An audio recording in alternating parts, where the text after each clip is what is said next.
नमस्कार दोस्तों, कैसे हैं आप लोग। निश्चित रूप से अच्छे ही होंगे। मेरा नाम है CM मिश्रा और आप देख रहे हैं रुद्र आइस स्टडी चैनल। आज हमारा जो टॉपिक है वो थोड़ा सा लीक से हटके है और ये बहुत कुछ स्टडी से रिलेटेड नहीं है, बल्कि ये लाइफ मैनेजमेंट से जुड़ा हुआ है। तो अक्सर बच्चों के अंदर बच्चों के ज़हन में ये प्रश्न आता है कि सक्सेस होने के लिए, एक सफल व्यक्ति बनने के लिए लाइफ में कौन कौन सी चीज़ें ज़रूरी हैं। मैं इन्हीं कुछ बातों पर चर्चा करना चाहता हूँ। उससे पहले चर्चा का जो रेफरेंस है, जो संदर्भ है, वो क्या है, मैं उसके बारे में बताना चाहूँगा। तो श्रीमद् भागवत गीता वेदव्यास द्वारा कृत भागवत गीता है और इसमें भगवान श्री कृष्ण ने, गीता जी में भगवान श्री कृष्ण ने अर्जुन को उपदेश दिया है। अर्जुन क्या है? अर्जुन एक हमारी आपकी तरह एक इंसान है जो तमाम तरह की डिलेमा से, तमाम तरह की दुविधा की स्थितियों से, तमाम तरह की जो हमारे इस दुनिया की समस्याएं होती हैं उनसे ग्रस्त हैं, उनसे पीड़ित हैं। और भगवान श्री कृष्ण कौन है? भगवान श्री कृष्ण है जगत गुरु। तो जगत गुरु के रूप में वो अर्जुन की सारी समस्याओं का समाधान करते हैं। तो it is the best book of life management, एक जीवन के प्रबंधन की एक बेहतरीन पुस्तक है ये श्रीमद् भागवत गीता। वहाँ से हमने क्या लिया या आपको क्या सीखना चाहिए? एक श्लोक, वैसे श्रीमद् भागवत गीता में जितने भी श्लोक हैं उनका दुनिया में कोई सानी नहीं है। मतलब मैं अगर ये बोलूँ तो कुछ गलत नहीं होगा कि लाइफ मैनेजमेंट की अब तक की जितनी भी बुक्स हैं सबसे ऊपर, सर्वश्रेष्ठ आप ऐसे समझ सकते हो कि जो वेदांत है, वेदांत की पराकाष्ठा, जहां सारा ज्ञान का अंत हो जाता है, उसके शिखर पर विराजमान है श्रीमद् भागवत गीता। और ये उस भागवत गीता का ये प्यारा सा श्लोक है। मैं पहले ये श्लोक पढ़ के सुनाता हूँ। उत्साह निश्चया धैर्यात् तत्तत् कर्म प्रवर्तनात् संग त्यागोत्सतो वृत्ते सणविर्भक्ति प्रसिद्धयात्। मतलब क्या है कि भगवान श्री कृष्ण अर्जुन को उपदेश देते हुए कहते हैं कि अगर आप अपने जीवन में सफलता चाहते हो, अगर आप अपने जीवन में सक्सेस चाहते हो, तो आपको 6 बातों का ध्यान रखना होगा। कौन कौन सी 6 बातें हैं, मैं उसको आपको थोड़ा सा बस जल्दी एक्सप्लेन करना चाहता हूँ। कि फर्स्ट ऑफ ऑल, अगर आप अपने जीवन में सफल होना चाहते हैं, प्रसिद्धि प्राप्त करना चाहते हैं, तो आपके अंदर 6 गुण होने चाहिए। पहला गुण है कि यू शुड बी एंथुसियास्टिक। आपके अंदर एक उत्साह होना चाहिए, आपके अंदर एक ऊर्जा होनी चाहिए। कोई भी बड़ा गोल, कोई भी बड़ा लक्ष्य, कोई भी बड़ा मैच, कोई भी बड़ा विजय मुर्दों द्वारा नहीं जीता जाता है मेरे भाई। इसलिए हमेशा आप एनर्जेटिक बने रहें। आपका व्यक्तित्व ऐसा होना चाहिए कि आप जहाँ रहें वहाँ अपनी खुशबू फैलाएं। हमेशा हंसते रहें, मुस्कुराते रहें। आपकी मुस्कान से आसपास का वातावरण, आसपास का जो एनवायरनमेंट है वो हेल्दी हो जाता है। तो बी एनर्जेटिक। ऐसे मरे से ऐसे चेहरा लटका करके, ऐसे चेहरा बना करके बैठने का कोई सेंस नहीं है लाइफ में, न लाइफ में कोई मतलब है। फिर क्या डिफरेंस रह जाएगा यार भाई एक जिंदे इंसान और एक मुर्दे इंसान में। तो इसलिए ऑलवेज बी एनर्जेटिक। और कोई प्रॉब्लम हो फिजिकल तो डॉक्टर को दिखाइए, लेकिन हमेशा खुश रहिए। तो उत्साह। Okay, next, strong will power. दूसरी चीज़ है कि आपके अंदर एक स्ट्रांग विल पावर, एक स्ट्रांग डिटर्मिनेशन, एक दृढ़ इच्छा शक्ति होनी चाहिए।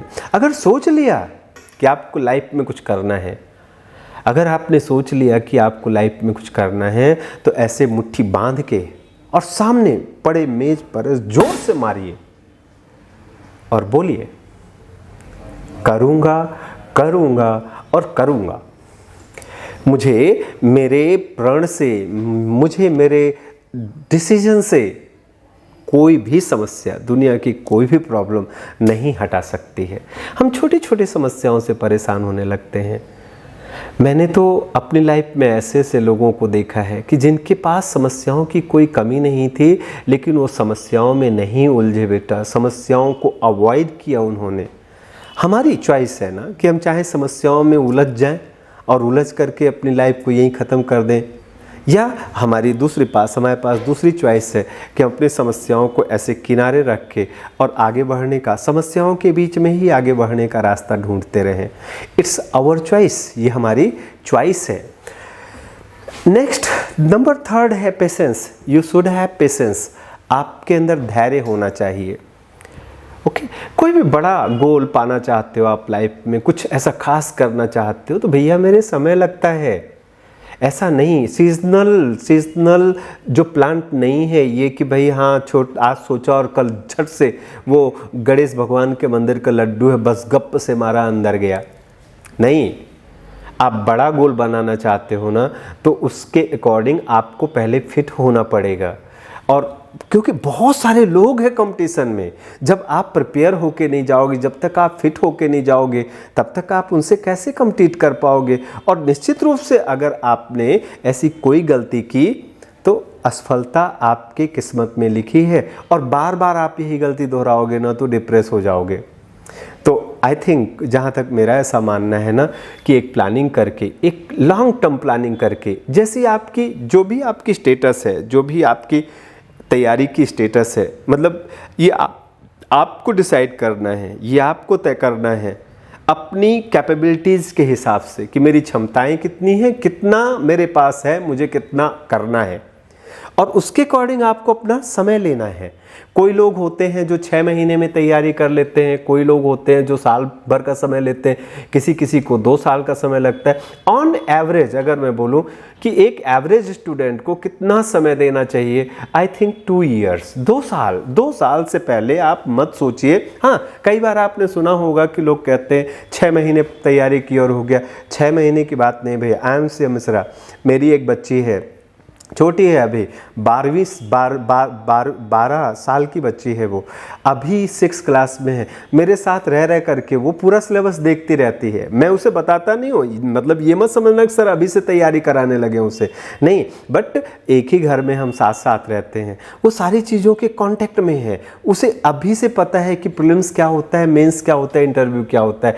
भाई मेरे, मैं बहुत हकीकत आपको बताता हूँ, मैं MSc कर रहा था तब तक मुझे पता नहीं था कि ये UPSC या PSC एग्ज़ाम क्या होता है। ये तो संजोग था कि मेरा एक दोस्त आया और वो उसके अंदर, उसके भाई जो थे वो डिप्टी कलेक्टर थे, तो उसके अंदर ऐसी इच्छा थी।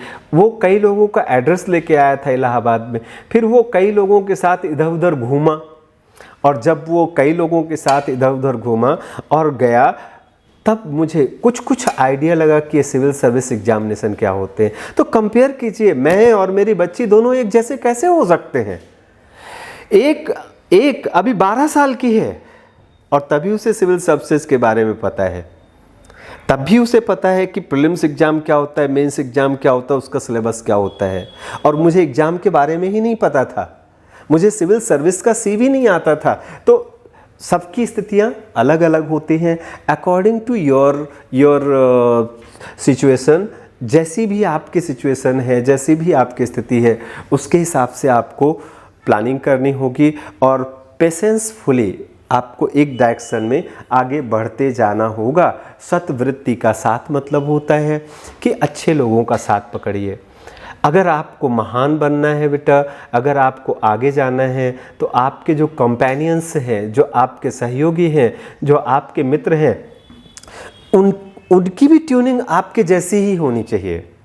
पता चलता है कि आप यहाँ बड़ी बड़ी आदर्श की बातें, बड़े बड़े थॉट्स पर डिस्कस कर रहे हो। आप यहाँ रामानुजाचार्य, आप यहाँ शंकराचार्य की बात कर रहे हो, आप यहाँ अरविंदो की बात कर रहे हो। इसके बाद यार दोस्तों में चले जाते हो, वहाँ जो बातें चल रही वो बियर, सिगरेट और दारू की चल रही हैं, तो कहीं ट्यूनिंग मैच नहीं होती है। तो ऐसे लोग अगर आपकी संगत में हों, संगत का बहुत असर पड़ता है। संगत से गुण होते हैं, संगत से गुण जात। तो भैया संगत का बहुत असर पड़ता है। हमेशा संतों का साथ पकड़ो। संतों से तात्पर्य मेरा है कि ऐसे लोगों के कांटेक्ट में रहो हमेशा, जो जिनके समीप जा कर के, जिनके करीब जा कर के आपको शांति का अनुभव होता हो। और अंतिम बात यह है कि कुछ चीज़ें आपको छोड़नी होंगी। वो सारी चीज़ें आपको छोड़नी होंगी जो आपको आपके गोल से, जो आपको आपके लक्ष्य से दूर ले जाती हों। कुछ चीज़ें जो मैंने कॉमन नोट किया है कि कुछ बच्चे बहुत सारी ऐसी गलतियां करते हैं पढ़ाई के समय में, और मेरा ये फ़र्ज़ बनता है कि मैं उन्हें अवेयर करूं कि जैसे कई बच्चे होते हैं, मैंने देखा है कि वो दिन रात फ़ोन पर ही हेलो हाय में लगे रहते हैं। तो भैया अगर लाइफ में बहुत कुछ खास करना है, अलग करना है, आगे जाना है, तो हेलो हाय छोड़िए और जय माता दी की बोलिए और शुरू हो जाइए। इनसे बचना है। अननेसेसरी टॉकिंग से कोई मतलब नहीं है।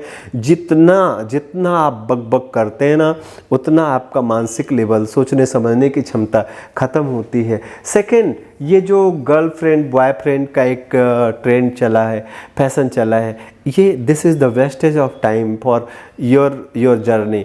ये आपके जर्नी में, आपके लक्ष्य से आपको डाइवर्ट करती है। इससे जहाँ तक हो सके बचिए। अगर आपको किसी से दोस्ती करनी है, अपोजिट सेक्स से दोस्ती रखनी है, तो एक हेल्दी रिलेशन होना चाहिए। आप उससे खुल के बात कर सकते हो, ऐसा रिलेशन होना चाहिए, उसमें वासना ना हो। नेक्स्ट, हम जो लिकर, दारू, सिगरेट, नशा पत्ती, इन सब से बचिए। ये चीज़ें जो हैं वो हमारी सोचने समझने की जो क्षमता होती है, इन पर बुरा प्रभाव डालती हैं। हमें कई बार ऐसा लगता है कि साहब हम अगर कोई नशा करते हैं तो हमारा कंसंट्रेशन बढ़ जाता है, लेकिन ऐसे कंसंट्रेशन से होता कुछ नहीं है। अभी सब दिमाग में आता है, थोड़ी देर बाद वो सब स्लिप हो जाता है। तो और एक लास्ट है कि सोने से बचें। बहुत सारे बच्चों की हैबिट होती है कि उन्हें सोने में बहुत मज़ा आता है, तो बहुत ज़्यादा सोने से बचें। आई थिंक, जहाँ तक मेरा ऐसा सोचना है, 6 to 7 आवर्स जो है वो एक हेल्दी इंसान के लिए, आपकी एज में जो 21-22 से लेकर और 28 तक की एज होती है, इस एज में 6 से 7 घंटे पर्याप्त होते हैं सोने के लिए। और सबसे लास्ट में कि टाइम पास ना करें। समय बहुत कीमती है बेटा। जिसने समय को बर्बाद किया, यकीन मानिए समय उसको बर्बाद कर देता है।